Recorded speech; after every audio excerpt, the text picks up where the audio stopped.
Este é o programa Debate Brasil, produzido pela AEPET, Associação dos Engenheiros da Petrobras, e transmitido para todo o país por uma rede de TVs comunitárias. Nós vamos conversar hoje com a professora e historiadora Marilena Ramos sobre a questão do nacionalismo. Essa ideia que foi amaldiçoada no arrastão neoliberal e que, em consequência da crise mundial iniciada em 2008, está ressurgindo no mundo inteiro. Para começar,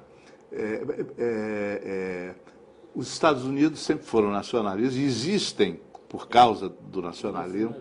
A China, já a segunda economia do mundo, sempre foi nacionalista. O Japão, nacionalista e protecionista, como a China e como os Estados Unidos. Só o Brasil é que não pode ser nacionalista? Porque o discurso do nacionalismo na América Latina, ele foi sempre deturpado até, podemos dizer, 1930. Até o início do governo Vargas, do primeiro governo Vargas, o nacionalismo serviu para tudo. Se considerarmos o marco inicial, os movimentos de independência, o nacionalismo do final do século XVIII e de todo o século XIX era o nacionalismo de uma aristocracia. No caso dos movimentos de independência, até em Confidência, até de Minas Gerais, era a aristocracia mineradora. O único plebeu aqui era o pobre do Tiradentes, que vivia do trabalho. E foi testa de ferro, né? E pagou pelo arranjo que os outros fizeram com a rainha. Quer dizer, todos receberam cargos na África, tiveram prazo para pagar dívidas, tiveram anistia das dívidas, quando reconhecidamente prejudicados pela decadência da mineração. Então houve um grande arranjo que ninguém foi punido e até muitos foram premiados. Tiveram altos cargos, enriqueceram na África. No século XIX, a agroexportação continuou dominando a economia brasileira. O açúcar declinando, porém não deixando de ser produzido, porque com as usinas a produção de açúcar aumentou, mas em alguns pontos do país, Norte Fluminense, Recife, e essas usinas continuavam exportando açúcar que caía de preço. Então não era um problema de crise de produção, era a crise de balança de pagamento. E na decadência do açúcar, com a extensão do café, a gente observa também o declínio da escravidão. Mas todo o discurso nacionalista, todo o discurso que defendia a independência, que depois defendia a república, que teve um período da regência, que foi uma experiência quase republicana, todo o movimento dos radicais liberais, eram movimentos ditos nacionalistas, defensores da independência política, porém sem esclarecer bem a questão econômica e muito menos da escravidão. Quer dizer, desses movimentos todos, desde a Conjuração Mineira, havia uma cumplicidade com a escravidão. Até você lembrou o Tiradentes, era o único que falava em libertação dos escravos e não era ouvido pela maioria. Então, o nacionalismo era sempre excludente, era aquele nacionalismo que visava os interesses e muitas vezes até compactuava com os interesses da Inglaterra, que grande parte dessa elite, antes da independência, queria se livrar de Portugal como intermediário. Tanto que o próprio José da Silva Lisboas, com 1808, a abertura dos portos, era para negociar diretamente com a Inglaterra. Quer dizer que esse nacionalismo ele era eivado de o Brasil ali queria ser promovido da condição de colônia de uma colônia à condição de colônia direta. Chega de intermediário. Inclusive, todo o movimento progressista, de modernização urbana do século XIX, porque o café tinha uma especificidade, a exportação de café incluiu a construção de ferrovias, porque foi o produto que pôde se internalizar, porque já havia a possibilidade de construir ferrovias, que era um grande negócio para a Inglaterra, porque ela era a maior compradora de café, depois dos Estados Unidos, mas ela ganhou as concessões dessas ferrovias por 80 a 100 anos. E quando elas abandonavam as ferrovias, que não obedeciam a nenhum critério de integração do Brasil, elas eram cacos. Então, toda a linguagem desenvolvimentista do século XIX,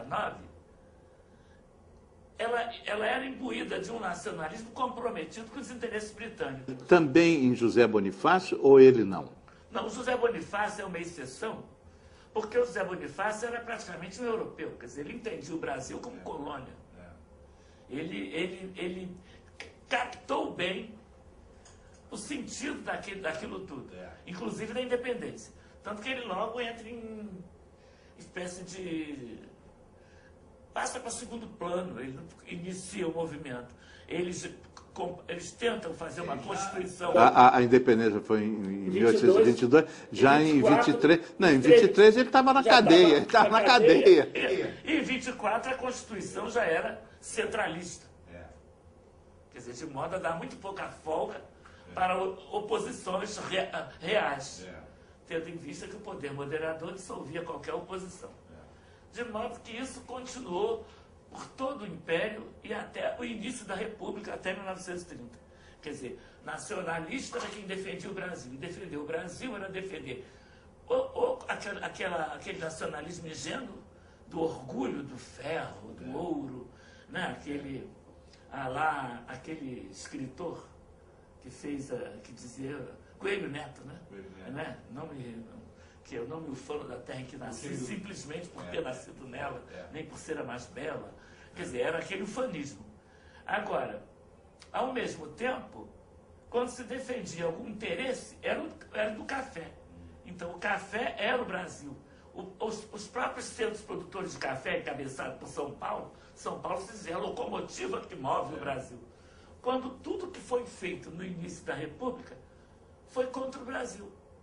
A própria Convênio de Taubaté, a política de valorização do café, que eles usaram essa expressão, valorização do café. Mas a valorização do café não era o café ser vendido pelo melhor preço no exterior. Era o governo comprar o excedente não vendido. E a política dos países que compravam café era estocar café para forçar a expansão das plantações e forçar a baixa do preço. Quanto mais café, mais barato. Café, mais barato. E quanto mais barato, mais encalhado. E quanto mais encalhado, mais o governo investia na compra de café contra o Brasil. Porque aquele dinheiro era desperdiçado. Isso chega a um ponto que em 1924 o Arthur Bernardes já denunciava, né? Não há mais como comprar nada, não há dinheiro. Em 1930, o Getúlio, assim que assume, ele embora não se desobrigue a proteger as exportações de café, ele estabelece novas bases, cria um imposto pelo excedente. Quer dizer, se desobriga de comprar o excedente, queima para manter a valorização, mas, a partir de então, quem produzisse mais café do que aquilo previsto para a venda, tinha que pagar um imposto por pé de café a mais. Isso é que, de certa forma, irritou a aristocracia paulista. Provocou o 32. Embora eles falem do constitucionalismo, na realidade, a Constituição era um projeto que deveria sair a algum momento. Mas chamar de constitucionalista aquele movimento é um pouco antecipado. Quando a Revolução de 32 começou, as eleições já estavam convocadas. A legislação eleitoral, com voto feminino. a legislação eleitoral se modificou, admitindo-se o voto feminino, com eleição para deputado no Nordeste, com a primeira mulher eleita no Rio Grande do Norte. Quer dizer, então o processo eleitoral tinha recomeçado. Por outro lado, também, a parte da aristocracia cafeeira, que era mais moderna, que apoiou a Revolução de 30, se sentiu melindrada por não compor o governo como ela gostaria. Quer dizer, na realidade, a expectativa era que o governo central, o governo de Vargas, apresentasse uma solução para a crise sem excluir do mando político aqueles tradicionais controladores da República. Então, a partir desse momento, a situação se complica. Então o nacionalismo... Aí o nacionalismo brasileiro mudou. Passa a se identificar com outra coisa, não é mais com café. E nem a elite cafeeira podia defender o café como o maior interesse brasileiro. Eles não tinham solução para a crise. Esperavam a solução do governo. O governo tentou a solução conveniente no momento, que foi inclusive a criação dos institutos, esse compromisso forçando pagar pelo excedente plantado, isso tudo desagradou, embora fosse a questão da oposição cafeicultura ao Getúlio, ela é hipócrita, porque eles sacaram tudo isso. Mas havia aquela expectativa, na medida que o tempo passando, a crise ia ser debelada, eles tinham que manter... Sim, e isso continua até hoje. Há talvez 10 anos, ou um pouco menos, houve uma série na TV Globo, em que um dos personagens... Série ou novela, não me lembro. Um dos personagens era representado pelo Lima Barreto, o grande... Lima Duarte, o grande ator. Lima Duarte. Né? E aí, num dado momento, diz assim, pois é, o Getúlio confiscou o nosso café e queimou. Primeiro, não confiscou, porque o Banco do Brasil pagou. Segundo, comprado. Que foi a pedido dos cafeicultores, para valorizar o preço. Por exemplo, até hoje, há esse equívoco. E aquela hipocrisia, porque eles não podiam mais apelar para aquele velho discurso.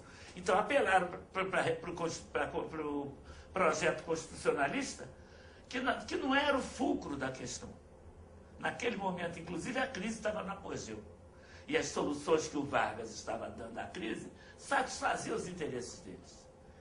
Quem perdeu na crise foram aqueles cafeicultores mais atrasados que só plantavam café.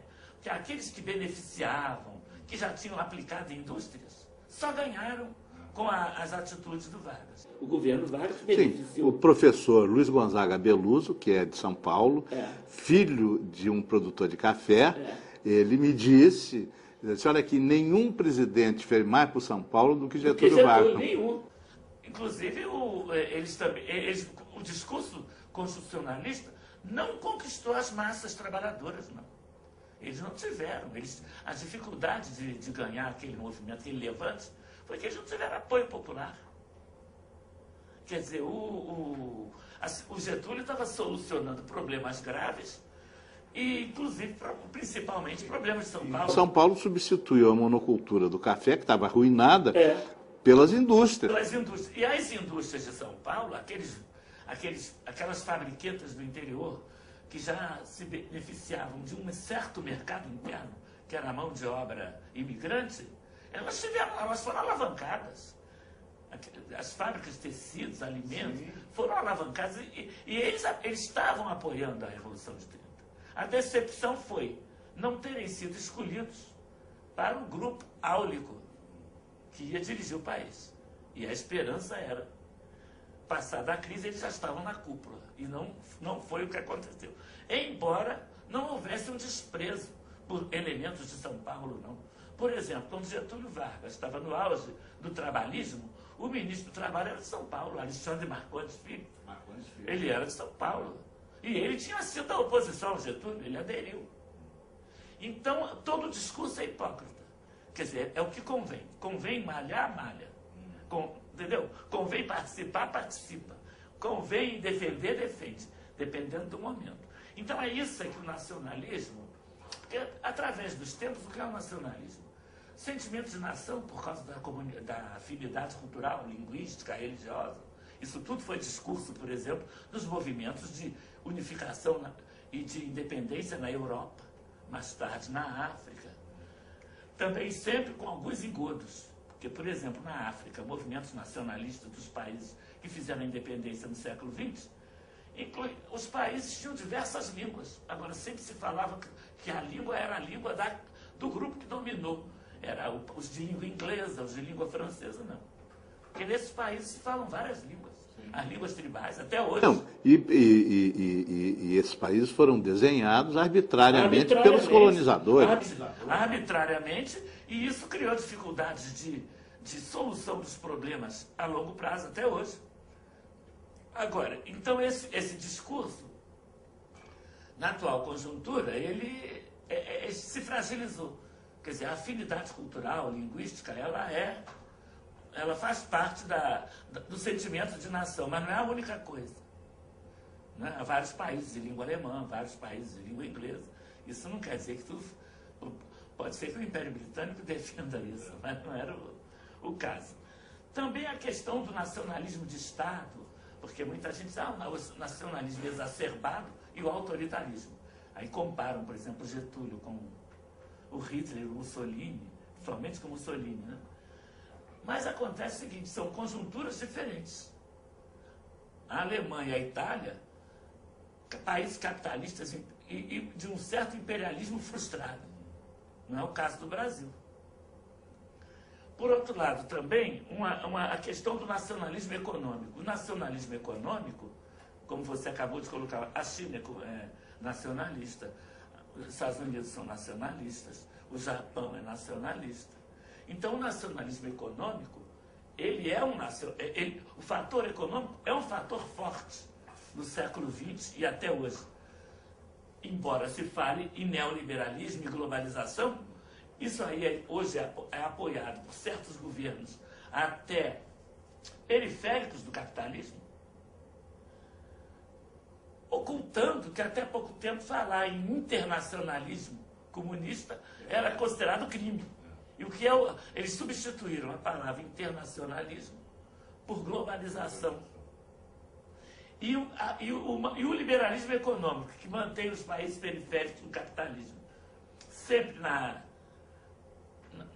espécie de, sob o cabresto, né, dos países dominantes, eles consideram que, para poder dar uma imagem assim, mais ou menos fantasiosa do liberalismo, você botou o adjetivo neo. Mas o liberalismo é o mesmo sempre. Ele não é novo, ele é velho. O liberalismo do século XVIII, da Revolução Francesa, era da liberdade econômica, do laissez-faire, laissez-passer, quer dizer, produzir, vender, comprar. Né? O liberalismo político sempre foi o liberalismo da liberdade de escolha dos governos, mas sempre dominado pelo capital. Quer dizer, toda vez que a classe trabalhadora se manifestava para a participação, ela era reprimida. É o caso da Comuna de Paris. Então nós tivemos a Revolução Russa se beneficiou da guerra, da Primeira Guerra, que estava envolvendo a Europa inteira e os Estados Unidos. Nós vamos ter que fazer um intervalo agora. Independente da conclusão da sua resposta, eu já deixaria a pergunta seguinte. Com a Revolução de 30, o Brasil enveredou por outro caminho. Onde é que isso se desenvolve? Bom, vamos fazer um intervalo agora e depois voltamos. Até já. As mulheres já superaram muitas barreiras. Chegou a hora de superar mais uma, o medo de falar da violência. Ligue 180, Central de Atendimento à Mulher. A gente ouve, orienta e te apoia. O serviço é gratuito, confidencial e atende 24 horas. Uma vida sem violência é um direito de todas as mulheres. Ministério da Saúde. Secretaria Especial de Políticas para as Mulheres. Brasil, um país de todos e de todas. Este é o programa Debate Brasil, produzido pela AEPET, Associação dos Engenheiros da Petrobras, e transmitido para todo o país por uma rede de TVs comunitárias. Nós estamos conversando hoje com a professora historiadora Marilena Ramos sobre a questão do nacionalismo, especialmente no Brasil. Então, a conclusão da sua reflexão sobre a Revolução Russa e depois, como é que ficou o nacionalismo no Brasil depois da Revolução de 30? Depois da Revolução Russa, a situação, o mundo inteiro passou a refletir sobre a questão do desenvolvimento e da participação das massas populares. Porque a própria Revolução Russa não foi de toda a população russa, foi de um setor operário muito localizado, liderado por um partido que já vinha atuando desde o início do século e que a conjuntura da Primeira Guerra favoreceu a vitória, embora houvesse até uma tentativa de resgatar o czarismo, mas ela fracassou. E eles construíram o país com muita dificuldade, porque sempre envolvidos na possibilidade da invasão, que houve, né, na Contra-Revolução. Mas, de qualquer maneira, o mundo inteiro capitalista passou a se preocupar com isso, dada a difusão da vitória dos bolchevistas e já a existência de movimento operário em todo lugar. Então, o Brasil tinha seu movimento operário. O movimento operário brasileiro, se a gente quiser botar uma data mais ou menos de início, ele data de 1890.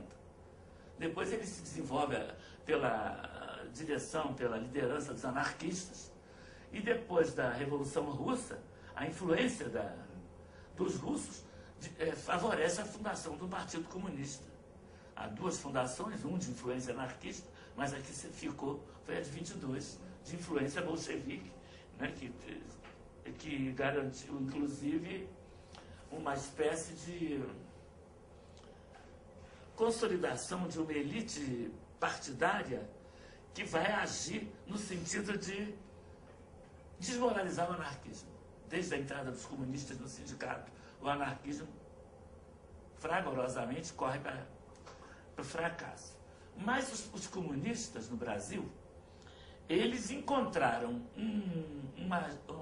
tanto os comunistas, na década de 20, já tinha chegado a uma espécie de patamar bem elevado, a série de reivindicações trabalhistas, quer dizer, os trabalhadores já tinham clareza dos seus problemas. Embora pudessem não estar com muita clareza do partido político, ou da agremiação, ou do grupo que eles fossem se filiar, eles tinham clareza dos problemas. Tanto que todas as passeatas, fosse de anarquista, fosse de comunista, fosse de trabalhista carioca, trabalhista católico, todas elas exibiam faixas parecidas, combatendo a carestia, a alta dos aluguéis, combatendo o preço dos alimentos, combatendo a falta de habitação popular. Tudo isso, essas demandas eram antigas. Quando, no final dos anos 20, a crise precipita o fim da República Oligárquica e favorece a entrada de Getúlio Vargas no governo, o Getúlio Vargas, que era um homem da sua época, quer dizer, que entra para a vida política desde 1906, quer dizer, acompanhou tudo, desde que era estudante de Direito em Porto Alegre, no bastante que já vinha da Escola de Ouro Preto, ele acompanhou cada... Quer dizer, o Getúlio é anterior à lei a lei do sexagenário. Quer dizer, ele acompanhou até já jovenzinho o final do Império.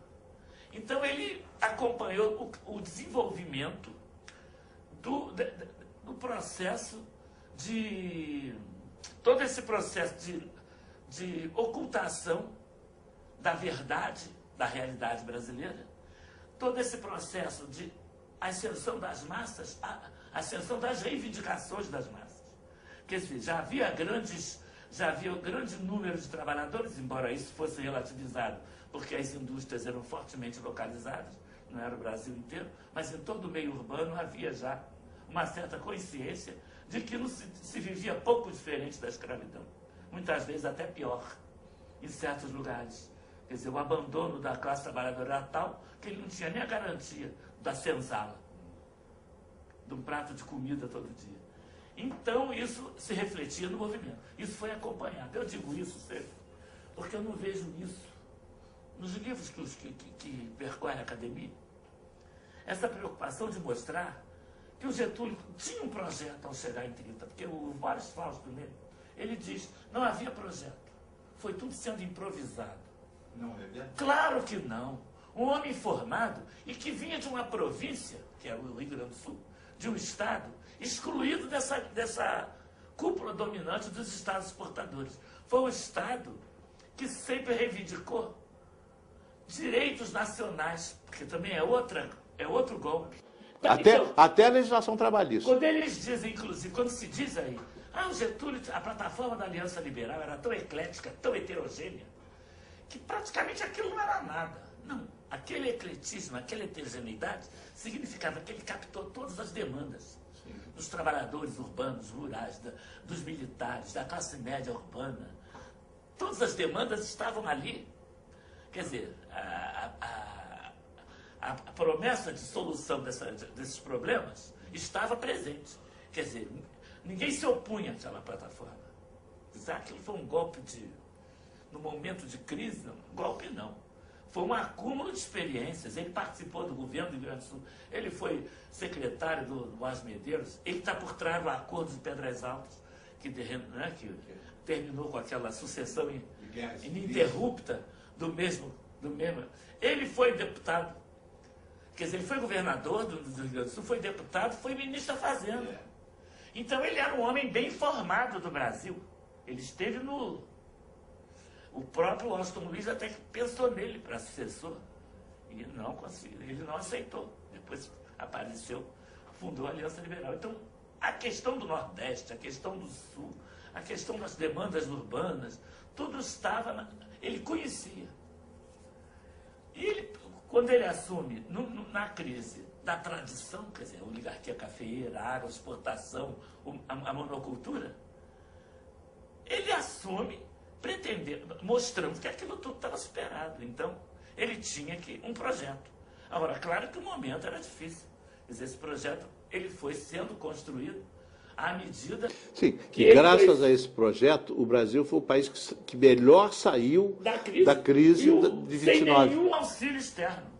Tem uma página memorável do Nelson Benex André, que ele diz: o Brasil, que sempre se considerava necessitado de empréstimos americanos e ingleses, que se endividava a todo custo, que teve que fazer aquela moratória desde o início da República com a Inglaterra, na época de Campos Salles.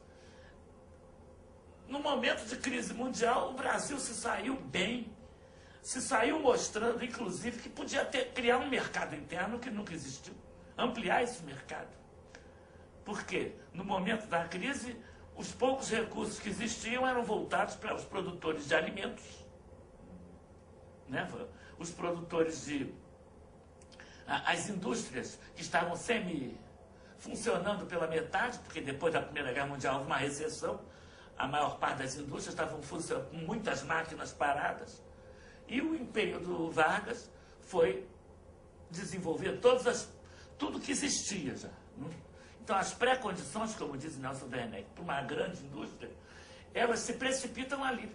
Tudo que existia e precário. Coisas além do existir. Siderurgia. Siderurgia, muito pequena. Muito pequena. Ele criou a grande. Não, ele criou a grande, mas nas que existiam, o fato dele precipitar o funcionamento daquilo tudo com plenitude, sem poder recorrer ao mercado externo para nada, vai evidenciar a necessidade de dar passo maior, que aquilo não era suficiente. À medida que aquela própria burguesia nacional incipiente começa a sentir que para dar grandes passos não tinha recurso, não tinha energia, não tinha siderurgia,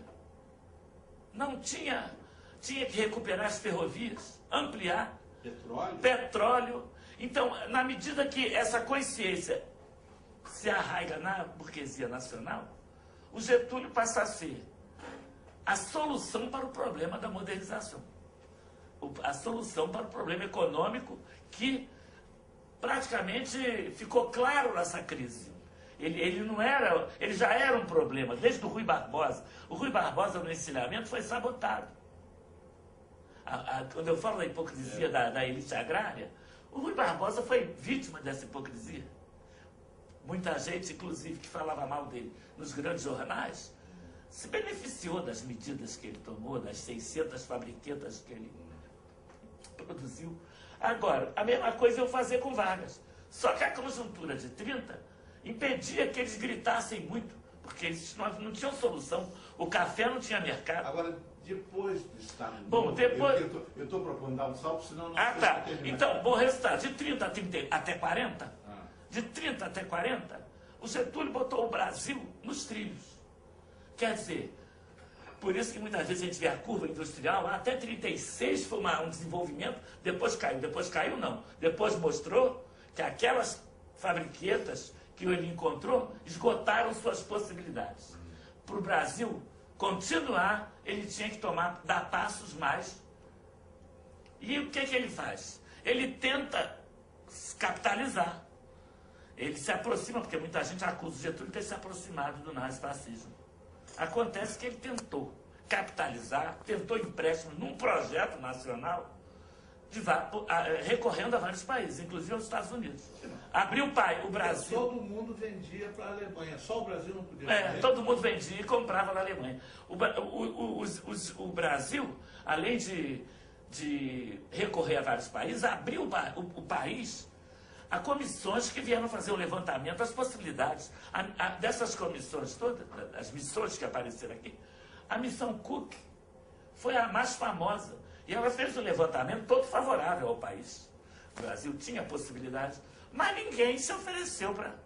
Então, A única expectativa era dos Krupp, alemães, que se prontificaram. Acontece que a situação internacional se agrava, os Estados Unidos forçam a declaração de guerra à Alemanha, inclusive os Estados Unidos forçam a América Latina a se aproximar dos Estados Unidos, inclusive o Brasil. Era o maior mercado para os produtos brasileiros, os Estados Unidos. Então, o Getúlio, ele aceita integrar um bloco aliado, aceita apoiar os Estados Unidos da guerra, rompe com a Alemanha, mas impõe o acordo da siderúrgica. O preço dos Estados Unidos instalarem bases no Nordeste e o Brasil participar da guerra, o preço é a siderúrgica. Os Estados Unidos aceitam, e inclusive por um erro de cálculo, esperavam que a guerra durasse mais tempo do que durou. Não esperava a vitória russa, não. Mas, de qualquer maneira, a siderúrgica saiu. Ao contrário, por exemplo, do Lula, agora que o Bush estava mal com a opinião pública internacional, invadindo o Iraque. E o Lula não impôs condições, assim, muito duras aos Estados Unidos. No momento que eles poderiam ceder mais do que cederam. Não cederam nada. Quer dizer, o Getúlio tinha essa visão. Os acordos internacionais beneficiavam o Brasil. A siderúrgica, quer dizer, ia pagar um preço para participar da guerra, mas ia receber a siderúrgica. A questão do petróleo incentivou as prospecções. Os nacionalistas brasileiros, todos empenhados, porque a energia era outra. Então, além da siderúrgica, a questão da energia elétrica e o petróleo. O primeiro projeto, o grande projeto hidrelétrico no Brasil, controlado pelo Brasil, foi Paulo Afonso, iniciativa... São Francisco. E em 1936, quer dizer, logo que chega esse ponto alto do desenvolvimento das indústrias pré-existentes, para garantir novos investimentos, novas iniciativas, começa a animar o setor elétrico e São Francisco no Nordeste. Quer dizer, a preocupação de integrar o país. Quer dizer, a desigualdade regional, que até hoje perdura, ele sempre foi atento a isso. Ele não só começou a hidrelétrica pelo Nordeste, como criou missões médicas, missões que foram para o interior do Brasil fazer um levantamento da saúde do brasileiro, porque não se conhecia o Brasil. O Brasil era um ilustre desconhecido.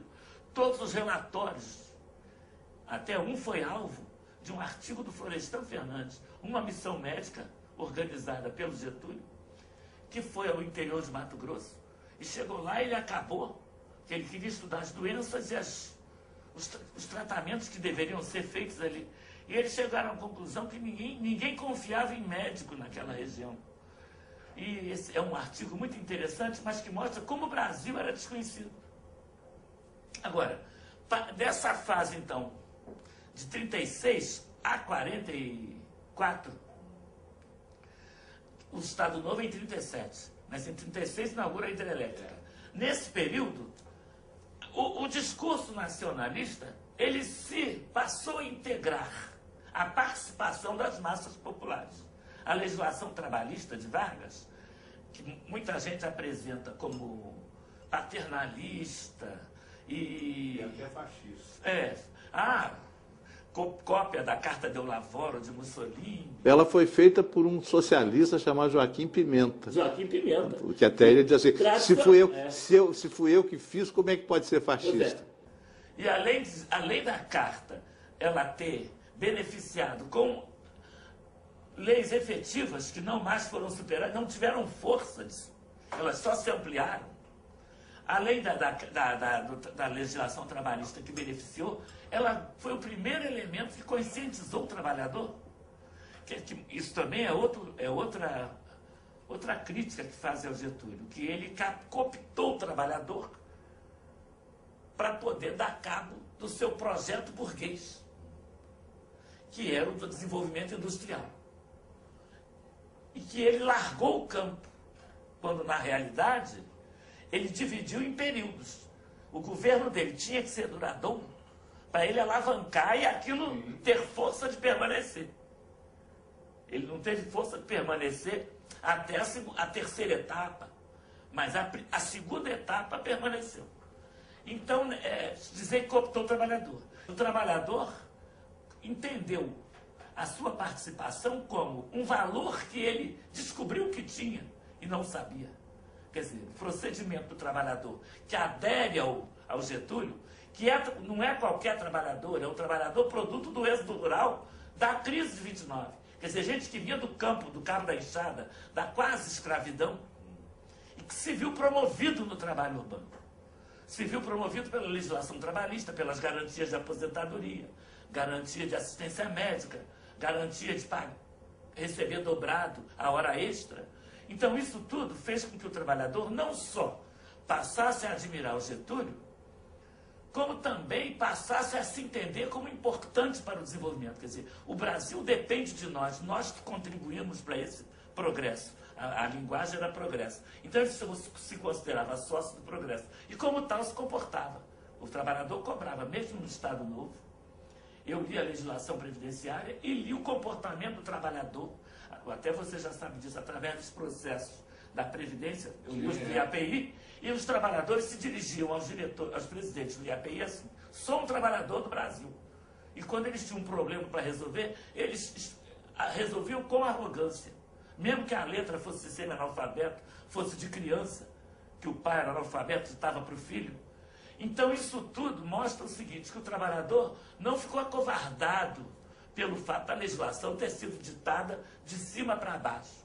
Ele percebeu. E ele percebeu, então, que ele era sócio desse progresso. Ele era sócio do desenvolvimento brasileiro. Então, ele passou a identificar o trabalhismo com o nacionalismo. O Brasil era dele. Não era dos cafeicultores, não era dos fazendeiros, não era dos industriais. O Brasil era do trabalhador que estava construindo a siderúrgica, que estava nas fábricas, que estava no cabo da enxada. A própria correspondência do IAPI é riquíssima nesses exemplos.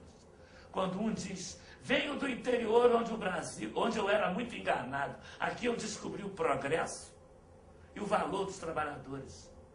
Então, quando o indivíduo dizia isso, ele estava sofrendo um trabalho crítico. Ele mesmo estava passando da consciência ingênua para a consciência crítica. E o produto disso, acompanhado da difusão da escola pública, acompanhado da difusão do curso ginasial, das escolas técnicas, do curso superior, dos cursos do estudo das ciências, porque foi a era Vargas que começou a incentivar o estudo da física, da química. E 30 anos depois, quer dizer, mas eu digo 25, porque ao longo isso se desenvolve mesmo dos anos 40 em diante, o 64, o golpe de 64 vai em cima do Jango, por quê?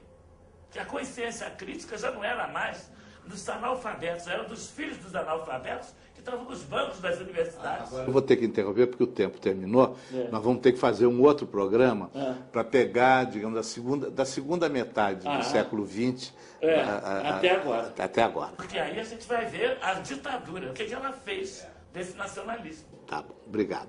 O programa de hoje prossegue com o nosso caderno de cultura Livros na Mesa, produzido e apresentado por Suzana Vargas, da Estação das Letras.